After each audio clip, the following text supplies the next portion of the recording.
The Four Beardsmen of the Bookpocalypse.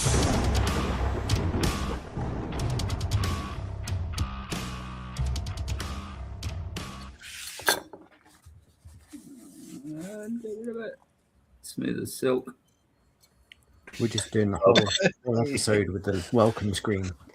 Hey, look. Morning, everyone, and What do I afternoon. say? Sorry, welcome. How's everyone doing? Hello. We've got Ben Galley with us. Hello. We do. Welcome. Oh, I Welcome don't in. have any beverages. Yeah. Oh no. Rookie I'm error. too, as usual. Got plenty of weapons. Hey, No beverages. I know. he's got weapons. Impromptu RPG or what, guys? Ooh, Oh, man. He would be good RPG, guys. hold on, Ben. You got it. Yours looked a lot more pristine than mine. Similar, but Ooh, very more nice. intact. I think this one's made out of something cheaper than metal. I've got quite a few things, little weapons here and there. I don't know if this Nice. technically counts as a fantasy author, but Absolutely, space Yeah. fantasy. Well, I've you're sci-fi now. you're running a sci-fi now anyway, aren't you? Yeah, that's it, right? I'm allowed a lightsaber. First, branching out into sci-fi weaponry or branching out into sci-fi writing? Both. One leads to the other. One's a gateway, surely. Yeah, I've always loved the plasma sword from Halo. Awesome. The Klingon one, Batleth. I've always wanted a Batleth. That's technically sci-fi, I think. I mean, Star Trek. Yeah, Yeah. Yeah. awesome. Nice. Well, I just before you get rolling, I just want to say that a few years back when I started this writing business for shits and giggles, you were the person that made self-publishing credible. So Oh. thank you. I appreciate that so much. Thank you. It's yeah, I feel like I've been around for a while now. So it's just I've got time on my side in general in terms of kind of like publishing and the self-publishing side of things. But that honestly really means a lot. Thank you. It's one of my Not that everyone else was like, rubbish, but you just made it work, and it was like this guy can do it, and it's not an amateur thing. It's just a different route, and boom. Well, exactly that. That's the thing. A lot of people see self-publishing as a second choice or kind of like a backup prize. And it's not. It's literally, as you said, it's another route to doing the same thing, which is putting books in readers' hands. That is literally it. We just want to tell our stories, and now we have the ability to do so and, create books, and that's amazing. But thank you. Like I said, I appreciate that. Thank you. You must have had like plenty of highlights on the way. Like DB said, you seem to have been around for a long time, like in a good way. Forever. Yeah. Like, self-published, you're definitely one of the established ones. Thank Yes. you. I'm old as fuck now. Yes. Nah. No, I mean, like it has been quite a mind-blowing journey, to be honest. Yeah, 2010 was when I first kind of delved into the self-publishing side of things, and I had a book. And I thought, I don't want to wait. I don't want to go through the agent process. I want to get this book out right now.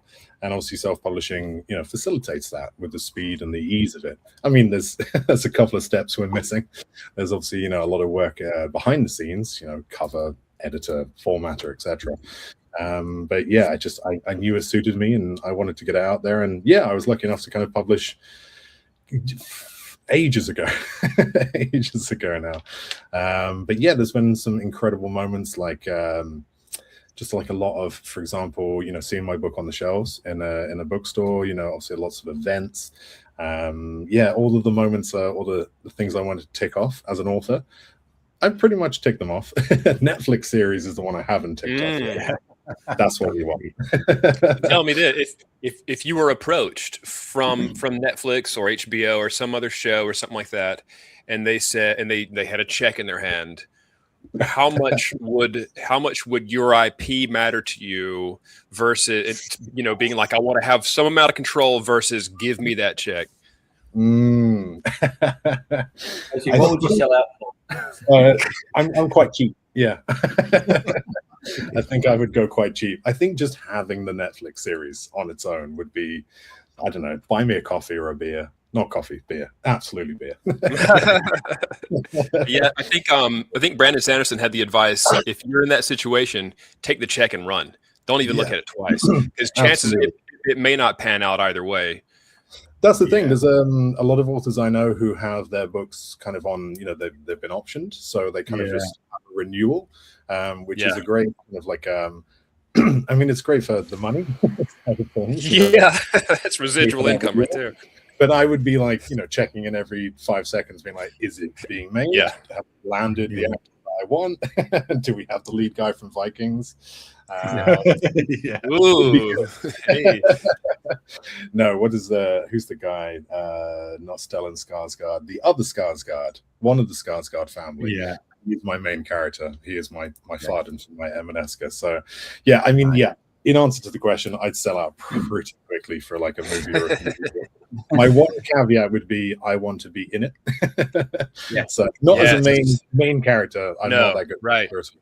But I just want to be like loitering in the background at some point, like drinking a mead or an ale. Yeah. Something You like just that. want to do like the Stanley cameo of the rings. That's it. Stanley, or even Peter Jackson. He was in each of the 3 Lord of the Rings movies as something different. Yeah. That random guy outside of Prancing Pony, like the walks out. Yes, like drunk guy. 5 watches to see that and actually realize he was in it. So that's kind of what I want. I would love to be in the background. It's like Stephen King in It too. He's the like a bookshop manager. Just chilling. That'd be fun. It's probably not the Ed Sheeran Game of Thrones cameo. That annoyed me for some reason, especially when he started singing. It felt cheap. It felt cheap. Yeah. And when they all got out their Starbucks cups and they're just sipping it, listening to him, one of them put their hair in a man bun. I was like, what show is it?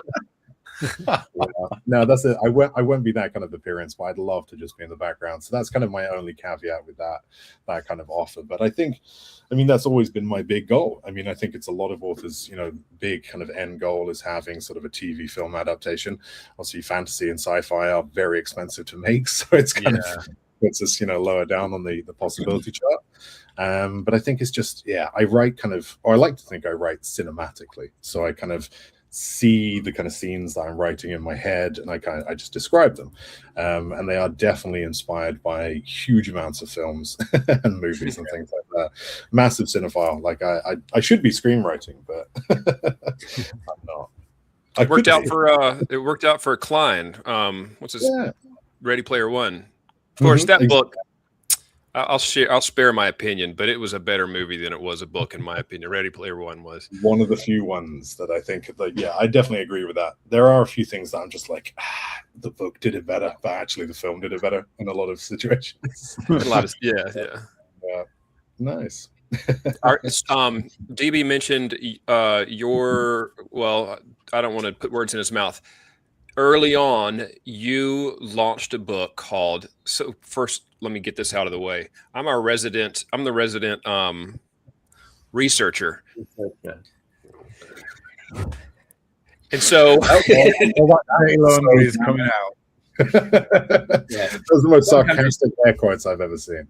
I look for some information on our guests that might not be covered elsewhere, which is hard, especially if somebody's been around since 2010 and they are. I mean, all of your profiles on everything that I found is older than my stuff, and I'm not calling you old. Technically, I'm older than you, just for what.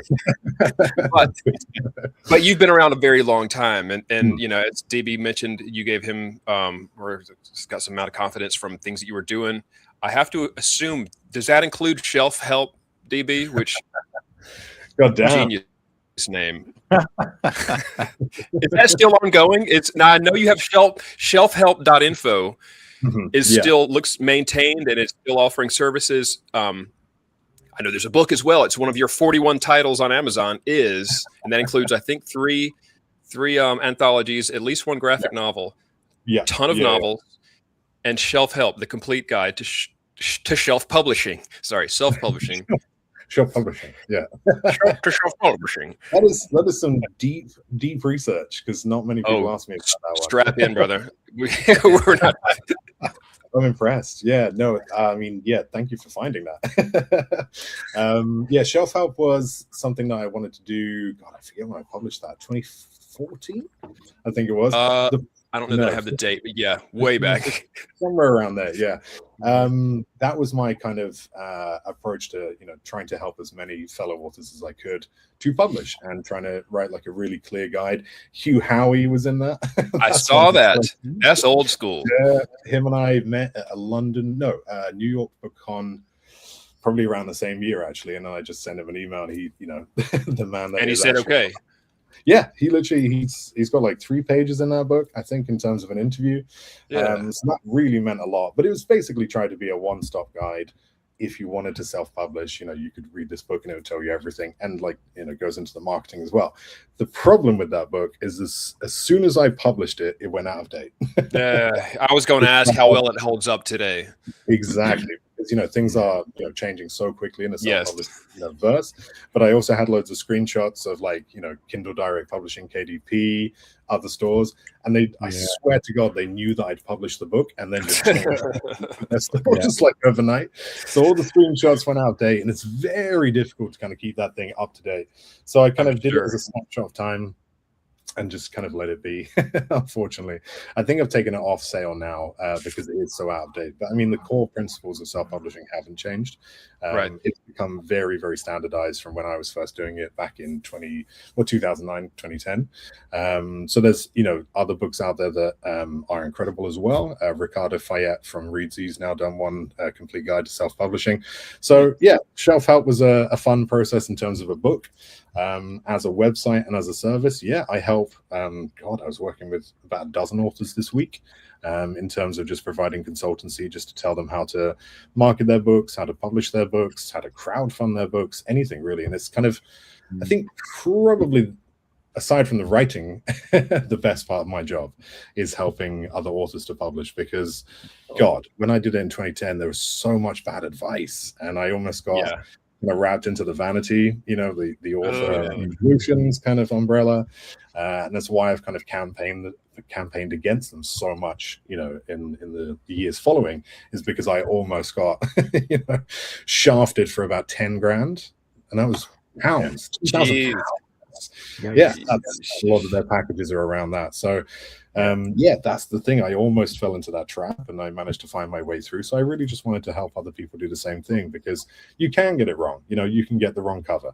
You can, find the wrong editor. There are differences in different, professionals out there, and it's kind of difficult sometimes to really kind of just create your to-do list, and know what those checkpoints are on your to-do list when it comes to self-publishing. So yeah, it's like I said, one of the highlights of my kind of career, my profession is, passing it on as much as I can and really helping people publish. Yeah, that's awesome. Thank you. Did you back in those days? Were you familiar with J.A. Conrath? I think or K.A. Conrath, also a like he and Huey saw eye to eye on a lot, but he was a lot more combative versus traditional publishing, and he only had shit to talk about. He was a hero of mine back in those. Like, I was not published. I was looking into it, but I paid attention to Howie, or to Hugh, and to him. Hugh was on his way to build a catamaran and sail around the entire earth. J.A. Conrath, or K.A. I don't remember, but Conrath rings a bell, and I did see a lot of that back in the day, and there was kind of like two sides to that, where you had the self-publishing stigma. Whereas, like, I was at a book signing that I'd organized myself, and it was in a Waterstones in either Guildford or Woking back in the UK. I think it was Guildford. And this very well-to-do gentleman, wandered up to my little lonely table that I was on, and kind of picked up one of my books and said, "Who's the publisher?" To which I replied, "Me." And I was very happy about this. And I was like, "Me." At which point he put the book down and walked away. I've told that story a couple of times, and it is that self-publishing stigma where at that time, less so today, there's still a little bit here and there, but either way, it was kind of a big thing where if you're self-published, readers would assume that you are basically kind of second best, that you are going to basically have, a book full of massive spelling mistakes, and it's just going to be a low quality product. So I think that kind of, for some authors, generated a kind of a versus situation where you have the self-publishing stigma meets a kind of, well, we're doing it our way, we get better royalties, we can change whatever we want anytime. And yeah, a lot of authors, possibly like Conrath, kind of took that on as a, downfall for the big publishing industry. Oh, for sure. Which is a problem. Yeah, I agree. It's a problem because the publishing industry is the precursor to self-publishing. So you can't really kind of, throw all under the bus. Publishers, especially in the fantasy community, do incredible work, and are responsible for pushing out a lot of the books we love. So I think, I'm hybrid now. I've got no issues, never had any issues with traditional publishing. The self-publishing stigma's waned a lot. So I think it's kind of reached a nice little middle ground now where people don't really see an us versus them. It is just two kind of, two different paths.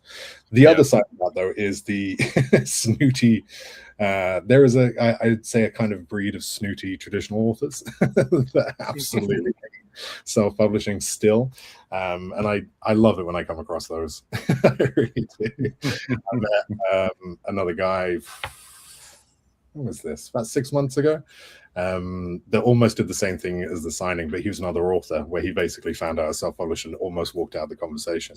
And you still find that a little bit, which is, it's kind of funny because I make 75 or 70% of my royalties, but trad. That's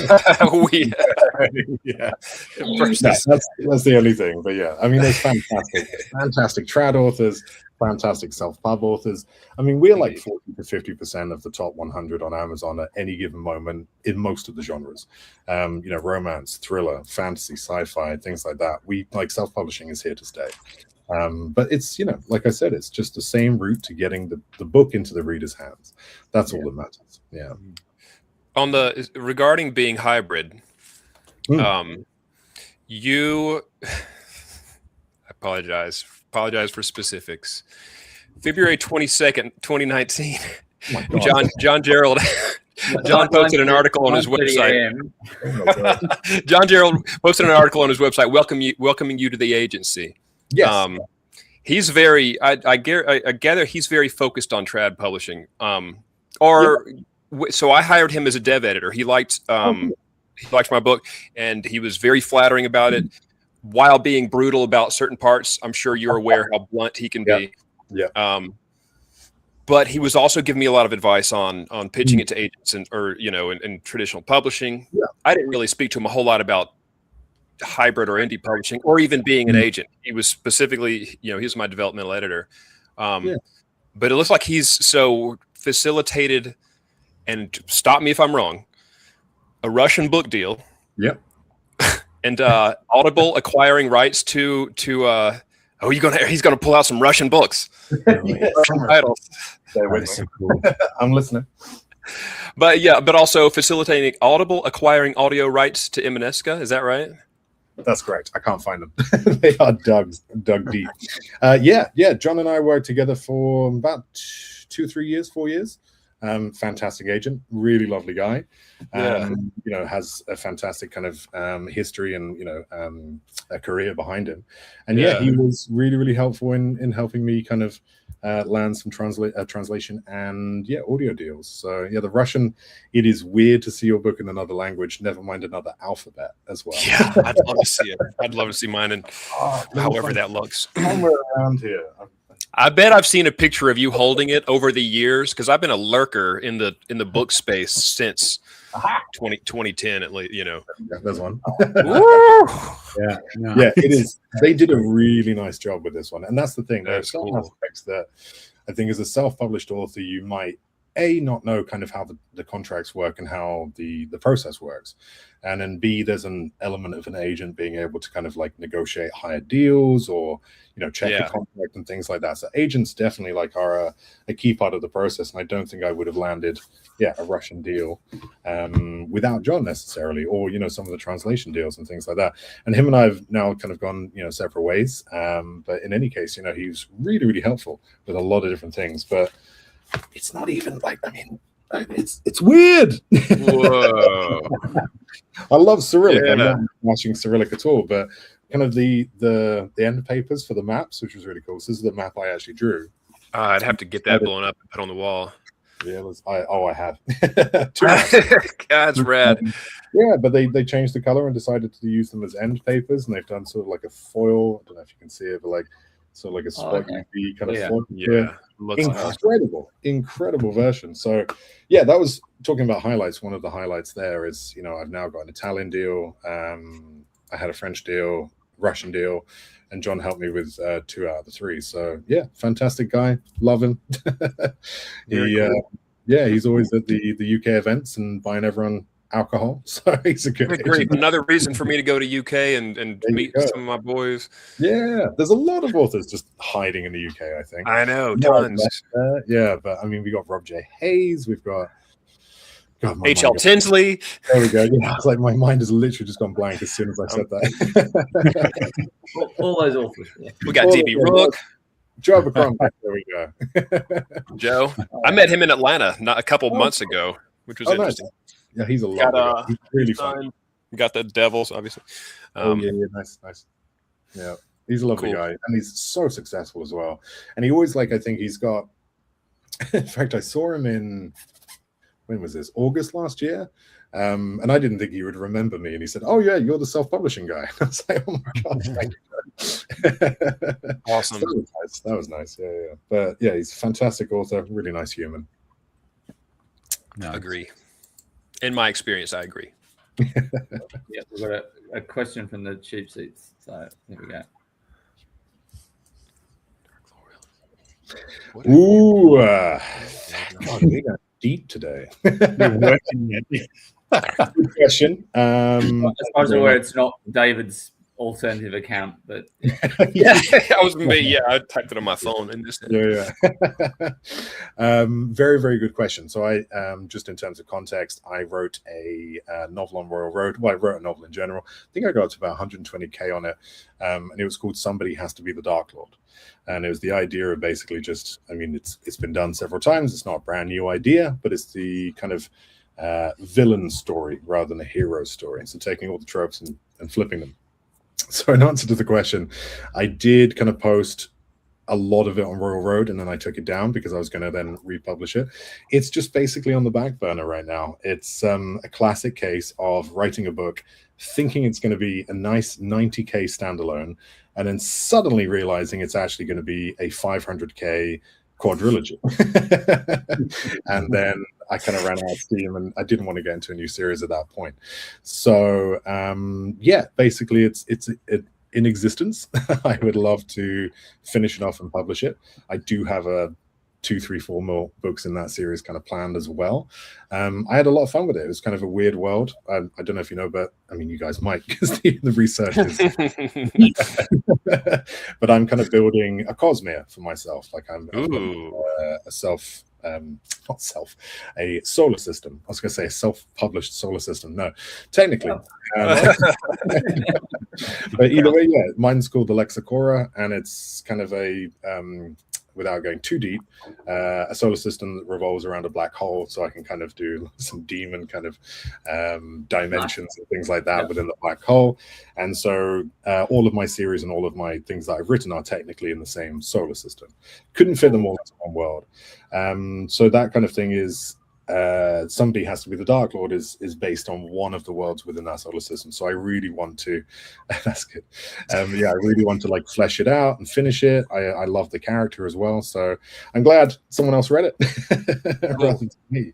But in summary, it will be coming out. I'm going to flesh it out. I'm going to revive it and hopefully publish it next couple of years. I've got lots of random plans to fill out that little solar system right now. So lots of things to write.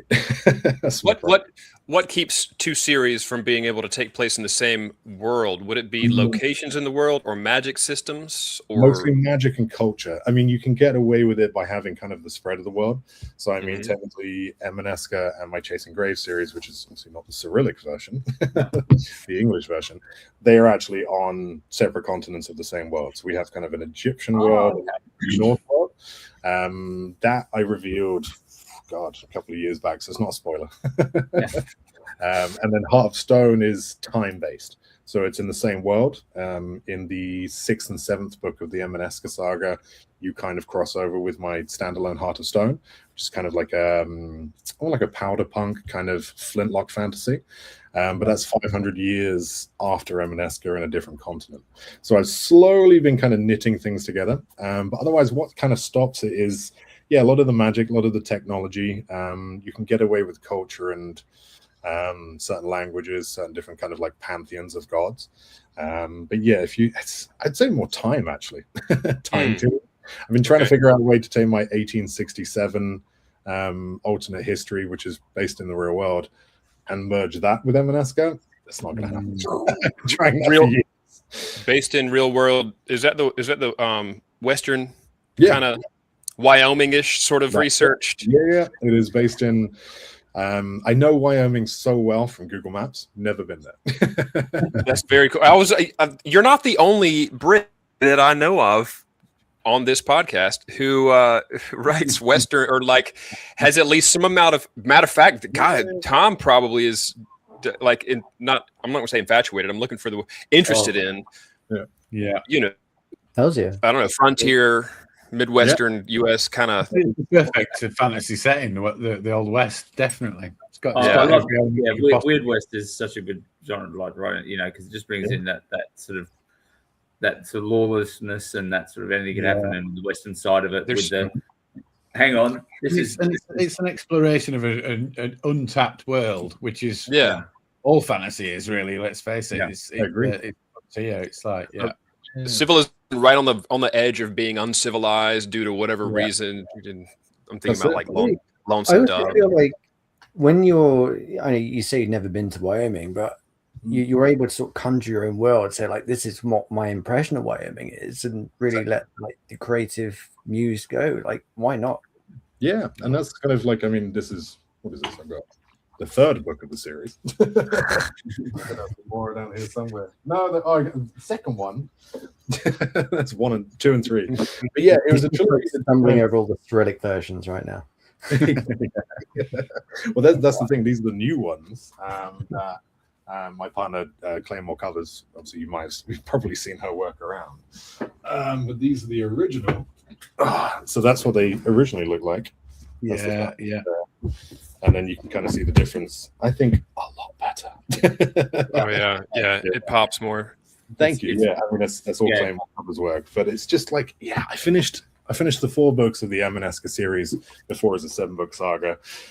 I really wanted something different, and I think exactly. Weird West is something that's unfortunately underrepresented, and I think it's we've got some really incredible examples of it.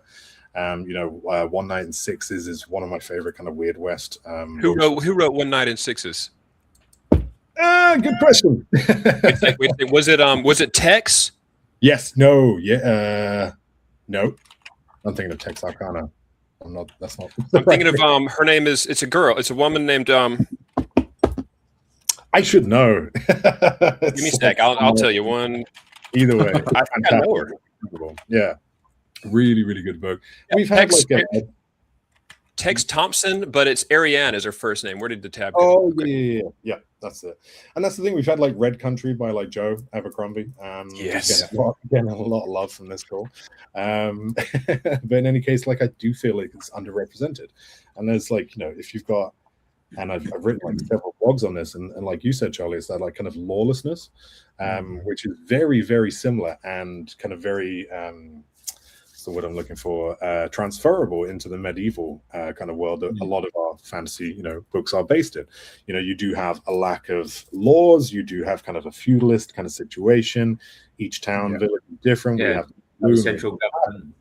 Yeah. So many parallels. We have the gunslinger, the knight, and it's really fun kind of combining magic and guns as well, in terms of like the kind of magic that you can have, almost like a Sanderson kind of like allomancy is what I kind of wanted to the books. So I went hard into like the blood magic system. So this is my kind of I love a hard magic system, but this is kind of the hardest I've gone. Whereas at the back of the books you have full on Ars Magica, and you have basically in the book you can drink blood if you're able to channel the magic, and then you have, in fact, where is it? Here we go. You have all sorts of different lists of animals and the types of, their blood and what it does to you if you can rush blood. That was a fun experiment that I finished the Emaneska series and I was like, I want to write something completely different. And I accidentally ended up writing something that was very, very different, going hard into the magic, hard into the history. I think the map was probably the funnest part, actually, in terms of that kind of thing. Let's see if I can find it, because it was definitely it's on your website. Yes, indeed. Just messing around with history in terms of what America does or does not like. We have an interesting. empire, Mayan empire, African empires. I did not even notice that. I was looking at your maps today. I did not even notice that was a Florida panhandle down there on that one. Yeah. It's a world that basically the sea levels are slightly higher. The ice kind of shelf of the ice caps are slightly lower. So it kind of like delays exploration and colonization, which is kind of a good thing, to be honest. But yeah, it's resulted in a very different world. But yeah, no, I'm glad that came up, because Scarlet Star is like one of my little kind of passion projects. They're like, it's done well, but it's definitely doesn't sell as well as my other books, because I think it is very weird. It's definitely the weird in Weird West. Maybe there'll be a day. Maybe there's going to be a day when Stephanie Meyers 2.0 makes some kind of weird Western, for the common audience, it explodes, and then all the weird Westerns that exist are going to start. A rising tide lifts all ships, or Fingers crossed. That Fallout series had elements of that Weird West. I know it's post-apocalyptic, but it's got that. It does have some Western, the lawlessness. I've never futuristic Weird Western all rolled into one. I've never observed the parallels between. I mean, until you mentioned that, into Westerns and fantasy. Like, you come up on somebody on the road, everybody's hand is next to either their, the sword hilt or the pistol you grip, and then like, what's going to happen here? Yeah, exactly. Okay, Every carry on our way. Nightmare. Yeah, that's kind of like what I think about medieval like the settings and weird Western settings. Cowboys versus Aliens. While it's a film, it's a movie. It exists. Whether it's good or not is up to you. I find that quite inspiring in terms of the melding of genres. It was an interesting idea. Execution. I don't remember much about it. It seemed crazy when it first dropped. I remember going, "That is." I like the idea very much. So yeah, the idea is fantastic, and like all props and love and whatever to Jon Favreau, but the second half of that movie fucking sucks. Sorry, but it is just like they lose this kind of, because I like the idea of. I don't know. I mean, do you guys remember it? Like the dude wakes up. It's Daniel Craig. He wakes up and he's got a metal bracelet, and it's an alien weapon, basically. That's right. And then you have this kind of like the night scene where all these horses are taken. It has so much like potential, and then it just somehow gets too deep into this weird love story with Olivia Wilde. Ugh.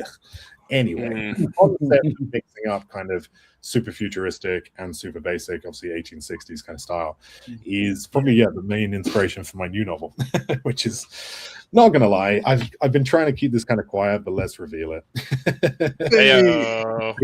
It's Cowboys versus Aliens, but Vikings versus Aliens. There we go. Oh, nice. If you want a shield wall inside a mothership, I wrote that. Nice. So amazing. That's the plan. You just reminded me of a Super Nintendo game, the Lost Vikings. There were 3 Vikings. You could switch back and forth between them. One was an archer. One was a guy who had a shield, and he could like kind of hover with it, but he could also block. And then there was a sword guy. Oh, anyway, like they end up in an alien ship. That's literally just opened up a little box in my head that I forgot was closed. Yeah, that's so weird. No, I'm gonna have to look that up for some inspiration. I think it was the Lost Vikings. Had a funny soundtrack too. Nice. So can I ask you? In terms of like you're writing a series. At what point do you have to start batting off the new idea for the next series? Almost immediately, DV. Honestly, asking for a friend. So you leave it on one side and you finish what you're doing. I have to. Yeah, I mean, right now I've kind of dipped into a short story that I'm writing for an anthology. Luckily, it's kind of Norse-based because it's based on an Emaneska short story, so I can kind of keep things the same. But if I'm writing a series, usually, like, I get ideas all the time. I literally keep this by my desk, and this has just idea after idea after idea. What am I up to now? I think I'm up to like 150, 160. So there's always a shiny new thing that deserves my attention or is trying to request my attention. Normally that will come in towards the end of the first book or the start of the second. And at that point I have to be like, nope, Focus on this, and then I try and get myself kind of not re-inspired, but really kind of drill down in where the book could go or the series could go. So I start coming up with ideas for like a book 3, 4, 5, etc., and trying to kind of really come up with the ending before I actually start. So that's the point where I start to drag in things that I've come up with before out of that little book. And yeah, it's kind of annoying. I like with ADHD as well, the new shiny thing is always way more important than the actual thing you have to work on. So luckily this year I'm trying to write 1 million words, so I can kind of concentrate on. I know it's not going well. I'm getting there. I'm like 180k right now. I think March is 3 months. I'm almost. We'll see. So luckily I'm kind of focusing at kind of a certain rate where the little shiny ideas aren't as interfering as they normally would be. But yeah, if I kind of slow down my writing or space it out, it's just more time for things to get involved. But it's a good thing as well, because, you know, if a certain idea might be, I'm trying to think of the one I came up with recently. I can't think of it now, but it would be something that actually could be a standalone book, or it could actually feature into the series that I'm working on. Yeah. So a lot of, like, all ideas are good ideas, basically, most of the time. Some are terrible. But basically, I can kind of use them in different places, even if it's not a shiny whole novel. It can be added to the current elements. Yeah, and a lot of times it will kind of lead something off somewhere that I didn't expect. You know, Chasing Grace did that a lot, because I wrote that in such a truncated time period, because I was trying to write 3 novels in 100 days. Didn't work. I ended up releasing 3 novels in 100 days instead. I was going to ask, is that the one that I think it was a 98-day release schedule that you have? Yeah, that's literally it. Yeah, you've done your research, David. Bro, we're not even scratched the surface just yet. Just wait until he starts going on about your MySpace now. I'm like, oh god, did I like do a hit and run and like 19 No, I will never. I hope to never embarrass or make awkward a situation. No, I like embarrassment. It's fun. Okay. So 98 days, would you do it again? Was that too quick? I kind of fucked it up, speaking frankly, because I was still writing the 3rd book while I'd released book 1 and maybe 2. Jesus. So I was right to the wire, became like, okay, I need to actually finish this book before I put it out there. So I think on the release of the 2nd book, I'd finished book 3. So then I had like 30 days to get it ready, and it's like, I say it was most of it was written, but I started to go through editing and things like that, so there was kind of an unfinished aspect. But yeah, that was a bit tight. Would I do it again? Yes, but I would have the books. Like, would I? No, I would do it again. Algorithmically, it's good. Social media marketing, you know, there is obviously a benefit to a rapid release. In terms of, actually finishing the books, I would do that first and then plan the release 3-6 months out, that kind of thing. And I think that's like a holy grail for a lot of authors, because it allows you to kind of do things like Patreon, Royal Road releases, because there's obviously a lot of like synergy between those 2 platforms.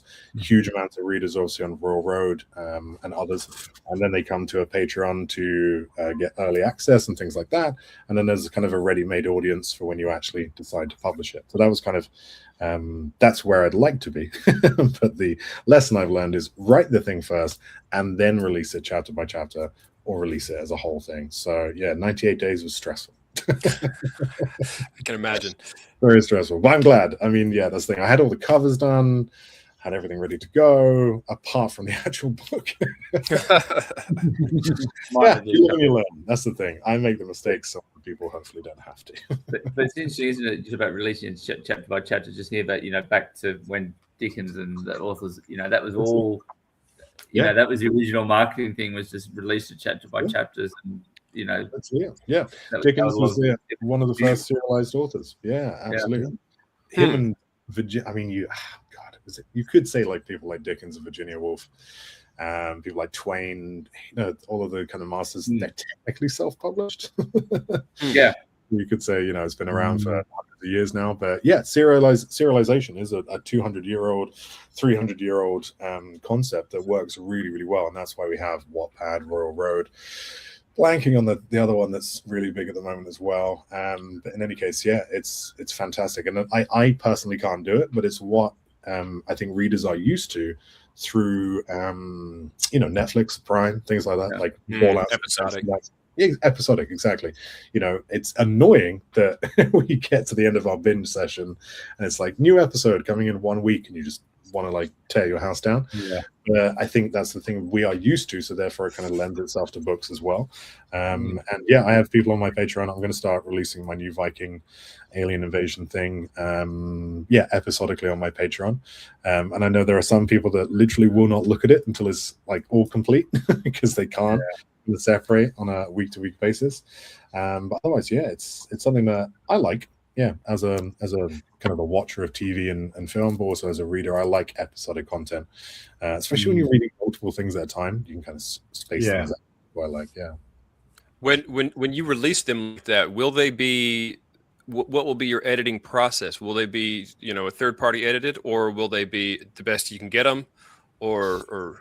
Good question. Yeah, I mean, if I'm doing it episodically on my Patreon, there is an element of kind of it's not quite the finished product, and people know that. But to be honest, I like to edit before I do that. So I probably will party edit. I don't like AI, but I will use certain kind of like Grammarly tools, things like that, to kind of improve my level of writing, and then work with a professional. Yeah, just to catch the silly mistakes and things like that. I mean, like, God, when I first published, I couldn't afford an editor, and I definitely suffered the kind of backlash of that because it was just full of mistakes. My first book, let's be honest, editing is a skill, and that's why people have paid lots of money for it. An author is almost kind of like biochemically unable to edit. Blind. Yeah, literally, you will go blind. You will kind of read the same sentence, your brain then fills in the gaps and shows you a sentence isn't actually there, that kind of thing. So definitely, like, I'm always a massive proponent of working with professionals, working with people like editors, cover designers, because human-made art or human input into a creative process is absolutely necessary, whether it's the author, the creator, or a combination of third parties as well. So yeah, I'll probably get it polished up because I think that just greases the wheels. That's what scares me from doing something like that, is that I've read my drafts that are before the final product, and I don't think anything before the final product of mine should ever see the light of day. But we're all created, all us writers, we're all created differently. Everybody has a different level of abilities. No, that's it. And some authors are really good at actually being self-editors. I know people like Zamel Akhtar, for example, doesn't necessarily work with editors. He'll work with a huge amount of beta readers and kind of do a sort of a different process there. And that's the thing with self-publishing. It kind of it's malleable, and it's movable, changeable to suit you, your budget, your time, skills, etc. But for me, I know I'm just shit at editing. What's that? The old adage is like, the best way to find a spelling mistake in your book is write it, publish it, wait 6 months, and then open it in a wrap.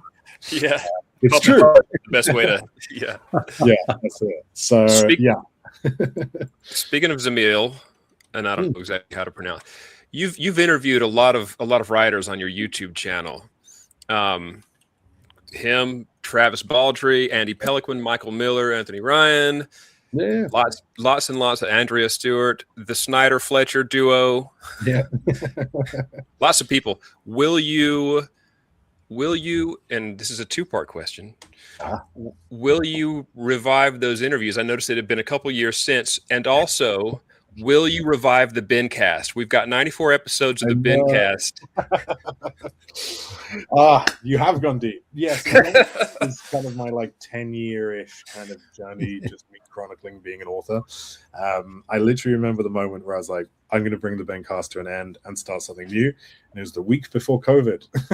Oh, shit. Wow. Yeah. Might be for the best. That's it. The last Ben cast, I think, is me at a campsite on Vancouver Island. I'm pointing that way because it's over that way. And I remember saying, I'm going to do a new, I remember this like it was yesterday. I was going to start a new series, which was me traveling all around the world, writing in different places. And it was going to be called Road to a Million, either $1 million words, $1 million, million sales, whatever. I remember starting that, And then quite literally the next week, I was walking down the street in Victoria and there were no cars, no people. It was pandemic central. And so since I felt like that was not to make the pandemic all about me or anything, but I felt that was the universe being like, no, No, you're not. sorry, you had this idea again. So yeah, I kind of just drew a line there, unfortunately, and I do keep coming back to it, and that's when I did, the author interviews. The interviews, okay. Yeah, exactly. So I kind of morphed my YouTube, but now I'm kind of focusing a lot more on like reels and TikToks and things like that, and short form content rather than long form.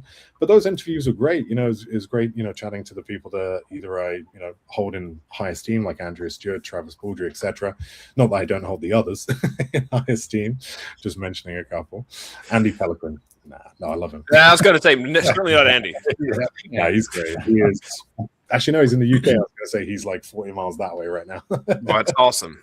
That's great. But Sebastian de Castel keeps bothering me because he was never a guest on those author lounges, and I stopped it just before I was going to. Shit. Every time I go for brunch or like a coffee with him, because again he's literally like a stone's throw that way. He winds me up about it, so I might just do one for him. But one off. Exactly. Yeah. No, it's great. It's just basically time. My time zone isn't the best. I know we're over like 3 different time zones here, and it takes a lot to kind of edit. You guys know, obviously, you do this, and video editing can take quite a while. That's why we skip. That's why we totally skip the editing process whatsoever. And we decided early on that's an aspect of our channel that we're not going to focus on. There you go. So it just takes a while, and it's I hate it. I hate editing video. Yeah, I do a lot for my TikToks and reels and things like that, but it just it took a while, and I was focusing on writing. Yeah, so in short, I'd love to actually restart the author lounge because it's fun. There's a lot more authors to interview these days, and the Bencast will never return. Your hair, like I know it was only 14, 15 years ago, but you looked. Well, we all looked younger. There it is. It was a little emo of your hair, a little bit. Yeah. Oh yeah. On that, it was a little rockerish. You're a bassist. I am. Yes. That I did learn today. To say, yeah. Nice. And you're into metal. You're into metal music. Yes. Or at least have been. I'm looking for my sources on these facts. I got them all listed out very nicely. No, I am. I've always been a metaler. Yeah, I was in metal bands. I had a massive emo fringe. Like old jeans you could fit 3 people in. I went through the whole thing. But yeah, music's always been a massive part of my I would say career, to be honest, because when I was kind of studying music in 2000 and God, when did I go to college? 2000. I can tell you. I'm just kidding. I don't know what year it was. David will tell you what grade you got. All B's. But yeah, no, it was kind of the revolution in the music industry happened maybe 10, 15 years before it happened in the book industry. You've got kind of people like using MySpace. You've got people going outside of the the record labels and hiring studios and creating their own EPs. Exactly the same, and each band has to become their own marketing kind of element as well. So yeah, I really saw everything that was happening in the music industry, and then I kind of tried really hard to make music work for me as a career. Very, very, very difficult industry, as you guys probably know. Yeah. Everyone knows. It's one of those things. And then I kind of stepped away from music and immediately segued into the book world because I could see the parallels and I could see this kind of like indie revolution happening. But yeah, music has always been a massive part of kind of my writing process as well. I love creating my writing playlists that I've got, which do lean into the metal for most of it. So I got playlists for Blood Rush, Emaneska, Chasing Graves, all sorts of books. Every book I write, I pretty much have a playlist for. And yeah, it just kind of features in. But yeah, always a metaler, basically. Nice. DB is also metalhead. Yeah. His band is more heavy than mine. I'm in a cover band now. Like you said, hard to make it at doing originals, but as a cover band, you're making money. So that's what I'm rock cover band right now. Yeah, that's awesome. Wearing the shit as we speak. Oh, there we go. I was going to say as well, I love that at the end when I finished chasing crows, she actually did list out your tracks. I was going to ask, where are those playlists? They should be on my website. If they're Okay. not there, yeah, there's one. Awesome. There's one. I was gonna Very say, cool. I don't think the Russians included it. They kind of, they do a lot of different things. but I Could be don't some think- conflict. For Might be some sort of not non-sanctioned. They did include it. Oh, hell yes. Yeah, censorship Yeah. regrets some of these choices now. I'd never actually looked for that. So yeah, I mean, like I have quite an eclectic. Oh, everyone says they have an eclectic taste. Jesus, They Christ. do. Everyone does. But I mean, today I've been listening to the June 3 like I don't know if you've seen the trailer for June 3, but there's that kind of smoke chant. Oh, yes. Well, not from his Oh, yeah. language. I forget the language now. Oh, how embarrassing. In any case, yeah, so that kind of like 6A chant that they have, I've been having that on repeat. And then I went to some random indie stuff from like, oh yeah, was it some Kooks and some Killers, and then I'll be going into like soundtracks, things like the soundtrack of The Judge, anything by Thomas Newman, basically. So yeah, I like to listen to a lot of different things, so they do kind of find their way into my playlist. But there is a lot of metal. Cool. I'm being attacked by a fly. I wondered if that was real. I was like, is that in my room or is that? Yeah. I'm trying to stay on brand as being Australia as well. If it was like, I'd imagine some thing just crawling across your wall. Highly venomous, of course. If you see me jump, then it's something serious. It's I big, like yeah. I like to send the guys the pictures of the critters and things that are around the That house. are under his desk right now. I have a big respect for Australians, but my God, in terms of like my insectophobia on the place that I want to travel, I have to say, just purely because of the creatures, it would take a lot for me to come to Australia. I'm waiting. It is funny because I don't know who when they thought let's put the top 10 venomous whatever's and we're going to put them all in the one place. Yeah. The only saving grace is it is such a big country that we all sort of huddle on the coastline largely. Yeah, so, is it 99% around the corner? Shelter on the coast. It's something you can fit like all of Europe and then some into the whole of it. Sort of like London to Moscow's like city to Perth sort of thing. But it's got like that many people in. But with the border, 99% of Canadians or 95% of Canadians live within 50 miles, 100 miles of the border, something like that. Cool. Oh, is it right? Yeah. Nothing. Just trees. Trees. Now, there are apparently more deadly animals in North America than there are in Australia. But as somebody mentioned somewhere in response to that fact, I won't find any bears, wolves, or pumas in my socks or in my shoes when I go outside. Or hiding under your toilet. Or under the toilet, in the AC. No. What's that Australian video where someone's trying to catch, I'd say a spider, but it's that bowl. They got a bowl and it out as they do it, and it lands on their face. Oh, yeah. I did get chills.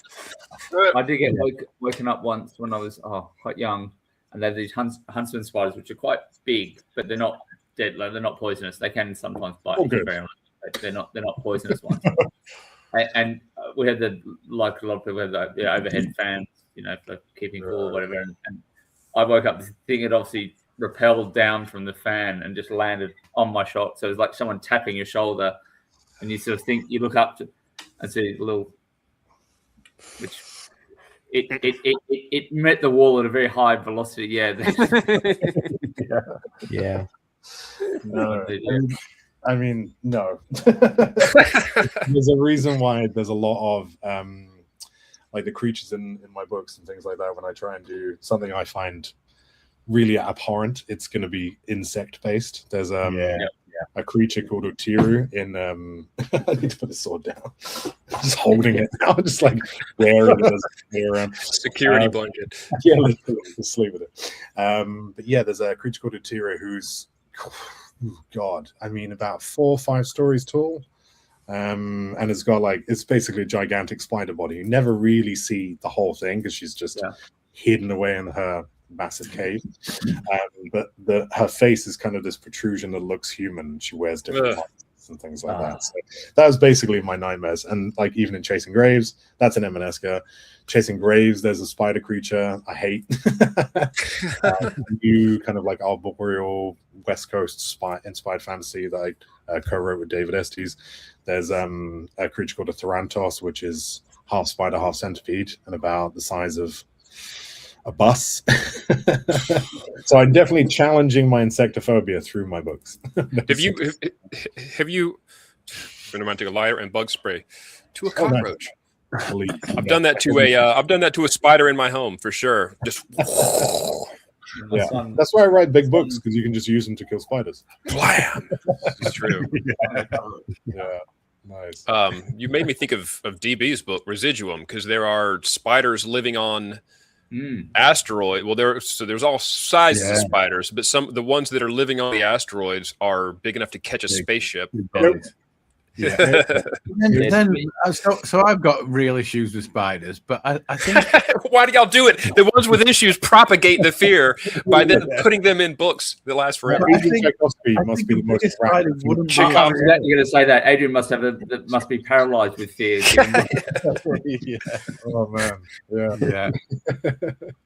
So you were saying DB? You were saying something? Sorry, just I don't know. There's something about the size of a spider. I think if I came across a spider that was the size of a dog, this might sound insane. I don't think it'd be as scary as a smaller one. Huh? That's true. Because it's kind of like, I don't think you can see its component parts, and it's like you can kick it. You know, there's no mysterious little wiggly bit. Yeah. So hairy bit.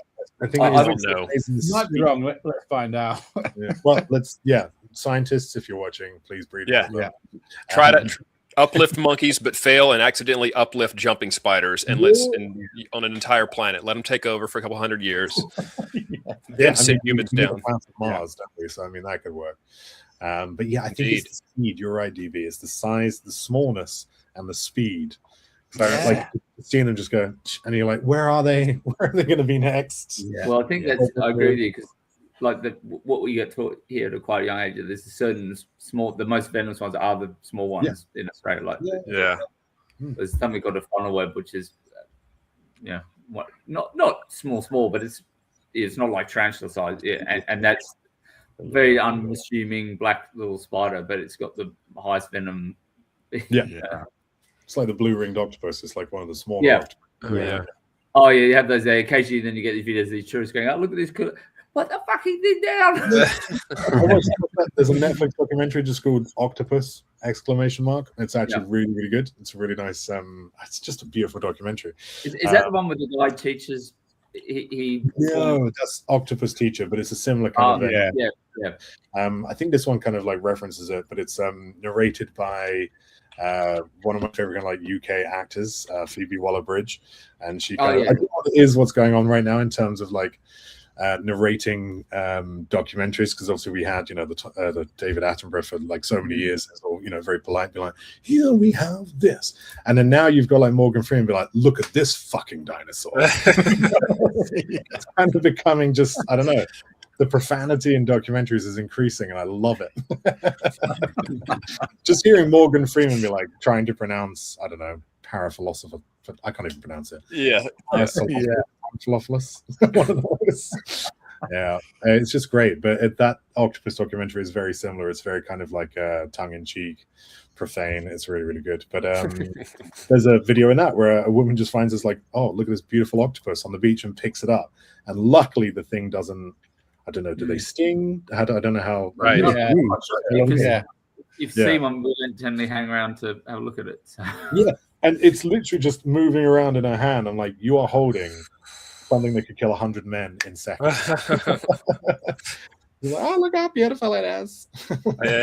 There are white women in like Instagram clips trying to pet buffaloes and bison and stuff like that. That's a whole genre of creator. Oh, there's someone who does that, and it's literally just like their entire thing is white women have no fear with wild animals, and it's that. And it's just like white women just like trying up to an elephant and be like, no,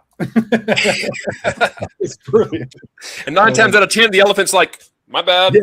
My God, Carries so on. sorry, Karen. My bad. Yeah, it's shocking. Yeah. Oh no, as a certain creator, I'll have to text you guys afterwards or something. And just the way that they do the comments, and it's just like just dubbing videos of white women and buffaloes. And it's absolutely brilliant. So yeah, I don't have that. I don't either. No, I respect and fear. And one tried to tusk me the other day, and that was painful. But that's as wild as I'll go. Yeah.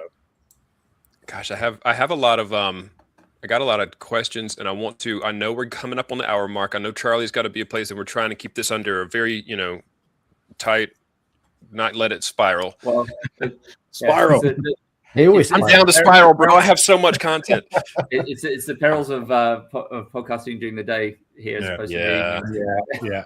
And to be honest, I got to leave eventually too. I got to go pick up kayaks that I have delivered, and now it's time to collect. But if I had, if one of these questions focuses on, Ben, your writing, but also maybe some thoughts, also some thoughts that we're going to revisit of yours from 9 years ago from AMA on Reddit.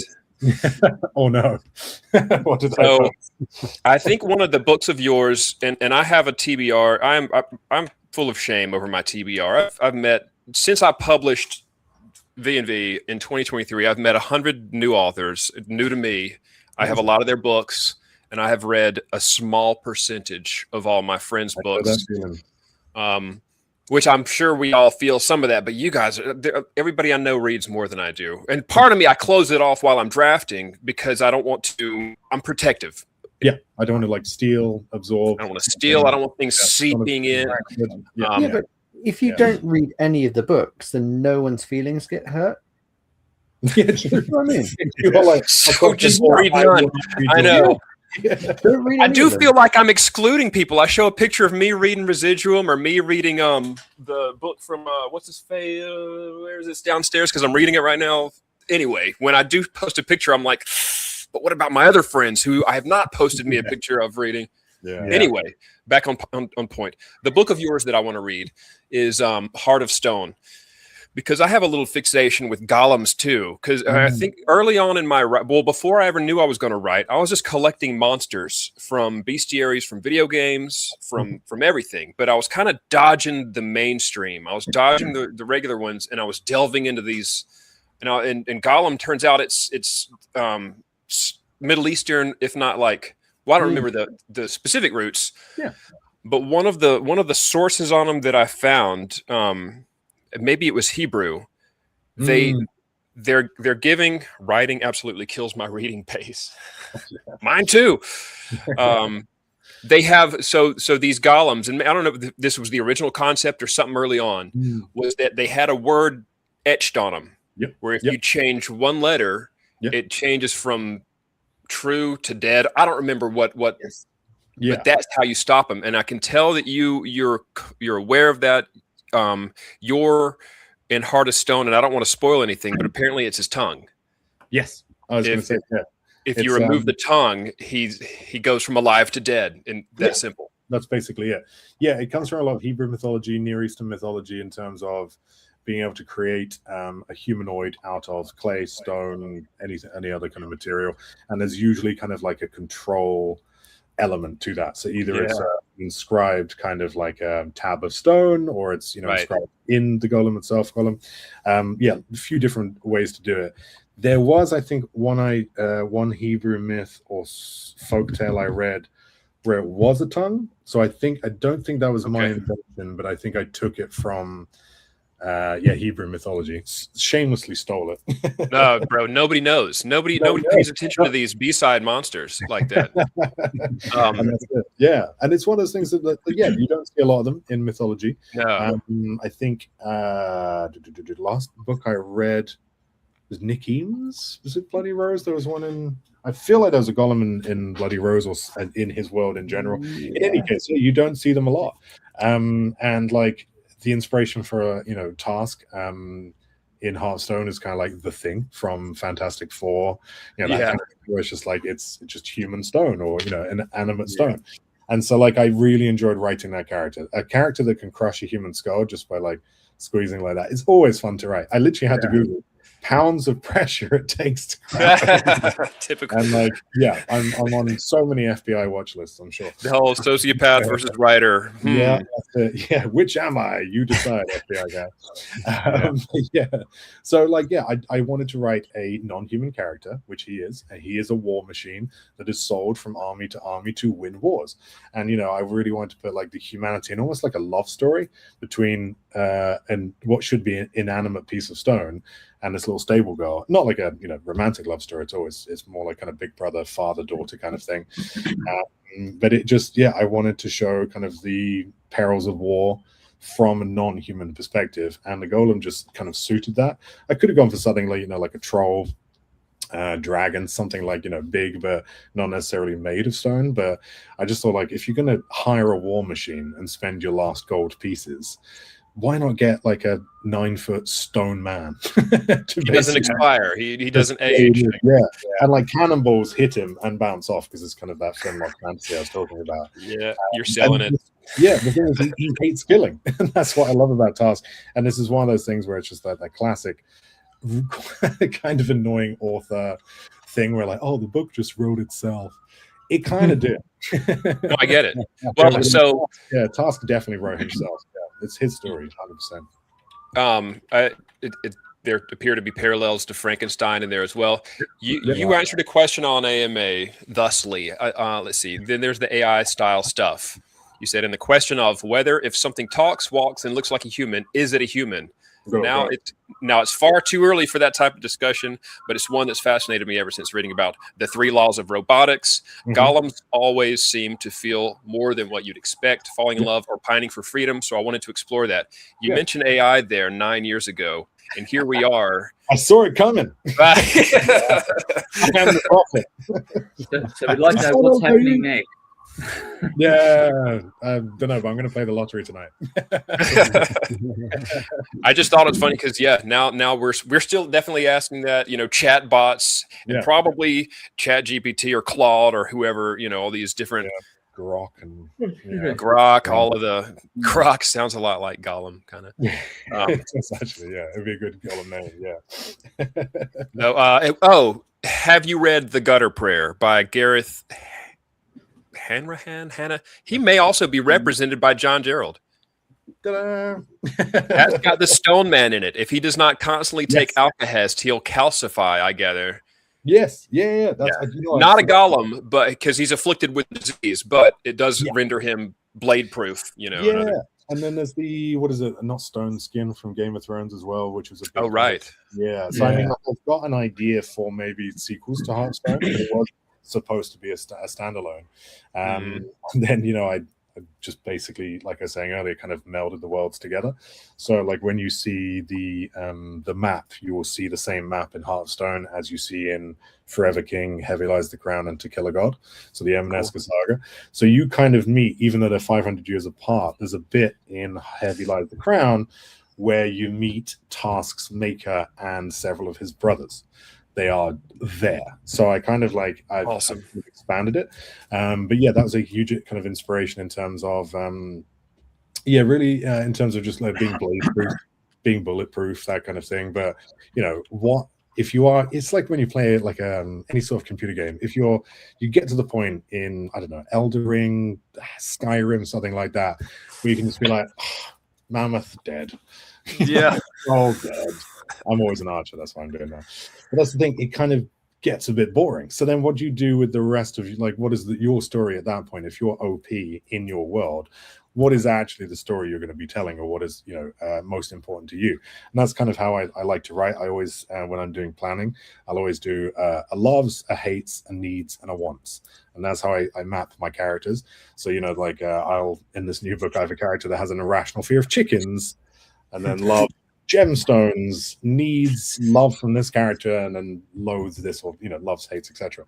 So that's what Task kind of really grew up, and he's actually probably one of the more human characters, while also being completely inhuman, because he just observes human nature, and so takes the pieces that he wants, which is he is been brought to life, loving, hating, needing, wanting, and things like that. So, yeah, he was a really, really fun character. And I think, yeah, Sean King really kind of brought him to life with the book cover as well. So I do have a plan. We'll see. No spoilers for Hearthstone at all, but I would like to kind of have the main character from Chasing Graves, Caltro, the main character from M&S Farden, just land on a beach at the same time and have tasks there, of course, as well, and just see what they do. Who kills who? We'll find out. But that's what I'd like to do. Yeah, it's just kind of really bring all those characters, kind of like Avengers style thing, like bring them all together. But yeah, he was an interesting one. He's cool. Yeah. I like the sound of him. I like the whole concept of it. Yeah, especially because like if he gets blown apart, he just snaps himself back together as well. He's almost got like a hack. So you think if you take his arm off, you're like, yes. And you're like, no. He's snapped back together a bit like a magnet. So yeah, he was fun. He was an experiment. Hearthstone and Blood Rush, or the Scarlet Star trilogy, they were kind of fun writing experiments that actually really turned into something, really taught me something new, allowed me to expand my craft as well. So yeah, I love those books. They really mean a lot to me. Yeah. Cool. Nice. Yep. I know. Like I said, I know Charlie has to peace out. I'm hesitant to. I have more questions. We'll have to have you on again. Let's do a quick fire. Quick fire. Quick fire. You own a replica of Sting. Is it handy? No, it's in the UK. Damn it. Okay. It's the one weapon I don't have. I literally have 4 swords. You are powered by metal music and cured meats. Yes. That's not a question. I don't know. Heyo, this is the katana sword. Yes, cured meats less so now. I don't eat pork anymore. Okay.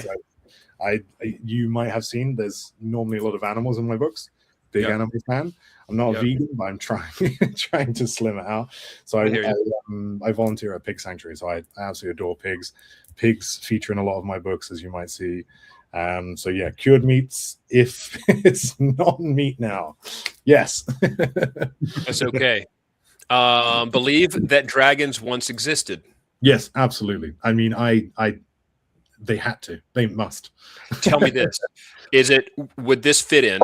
Is it possible that culturally, the whole world, because we all have our own representations of dragons, except for the US, which is very young. We're the children here, but still, everybody else has their own representations of dragons. Do you think there's some possible way that these are from some primordial memory of when we were mammals that were this big, afraid of snakes? I'm so glad you highlighted that. Yes. In answer, I was about to quote Reign of Fire. The way that they actually have a realistic chemical application, different like veins or whatever, like something in their mouths that joins together and it creates fire, right? Yeah. Love that. The Reign of Fire is actually probably one of the best kind of like dragon fantasies. Yeah, I love that movie. Some people hate it. I love that fucking movie. It's like that you've got Christian Bale and Matthew McConaughey in a film. You're like, what? When did they ever? What? Reign of Fire. I do believe that they did exist. I do believe it's also a shared delusion based on the discovery of fossils and old bones as well. Okay. But they do appear in every culture and pretty much every single culture and mythology, even isolated like Polynesian cultures as well. So like they had to exist, maybe. Right. I'm gonna go for it. Yeah, I'd love that. Even if it's just like, I don't know, an Archaeopteryx that grew a bit big and survived a couple of 100 million years later. Like I believe in Nessie as well. I grew up like 50 miles from Loch Ness, so I believe in Nessie and I believe in dragons. Final question, and I can see Charlie getting antsy. Why does someone raised in London and then exiled by way of marriage to a small town on the outskirts of Manchester end up? No, I don't know where I found that. I don't have anyway. End up on the other side of the world in west coast of North America. And the quick answer to that, if we're doing quick fire, is Brexit. I'm out. It's always something I can't remember when I did this. I did some kind of like ancestry.com and digging into my family, and there was a Thomas Galley in the late 1600s got on a ship to Boston, and it was called the Amity. And for some reason, that's always stuck in my head. The idea that just like at that time, the 1600s, it was completely like traveling to Mars. You know, you get on this 6 months voyage, you end up, and even though, I mean, it's similar, we have trees, you know, it's not like land and everything's purple, but it just, I don't know, that kind of like exploration and that's kind of like culture shock that I've always wanted. And then growing up with a lot of like you know, US, kind of US based like media, films, TV and things like that, you know, the kind of the big city vibe. I always, you know, had a big thing with New York. I've been there a huge amount and it's too big a city for me. But yeah, so when that happened and I just thought, you know, I had some friends moving out here and I thought, why not? Let's literally move 8 hours away or 8 hours time difference. And, you know, see, I don't know, just a different landscape and a different culture and things like that. I didn't really get massive culture shock because it's British Columbia and there's plenty of British people here. And it's Canada, you know, it's not like as deep as I could have gone. But it is definitely, you know, different culture, different history, different kind of countryside and different landscape. And I found it, you know, incredibly inspiring. And I think, people need to live in different countries to really experience and kind of expand their minds, even if it's just the country next door. Great stuff. But BC is fantastic. It's treated me well. I'm literally looking at, you know, the sea and the mountains right now, and it features in my books, you know, all the time. So it was a big move, but I'm so glad I did it. Cool. Awesome. Well, I see one question. Favorite whiskey, by the way, I have to answer. Oh, I missed that one.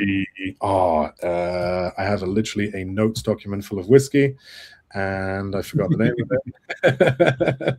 Bear with me 2 seconds. It is the one that won the whiskey award last year, Glenallachie 12, best whiskey in the world, technically. Noted. Like Glenallachie 12 sounds like a really bad Reddit user, but yeah. That's got me. Yeah.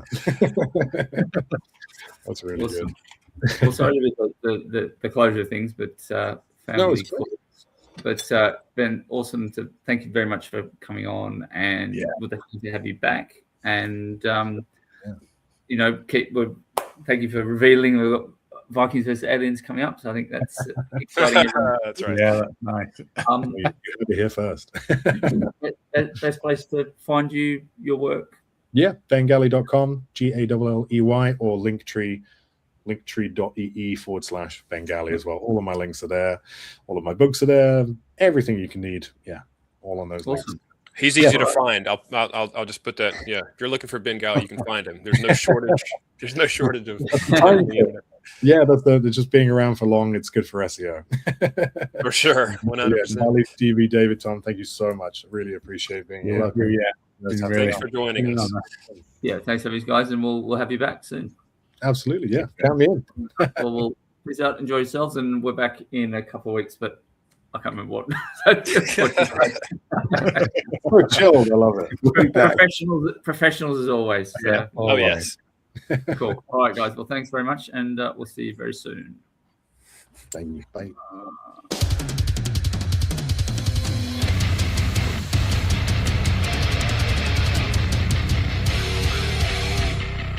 You've been listening to the Four Beardsmen of the Bookpocalypse. Like, share, and subscribe for more.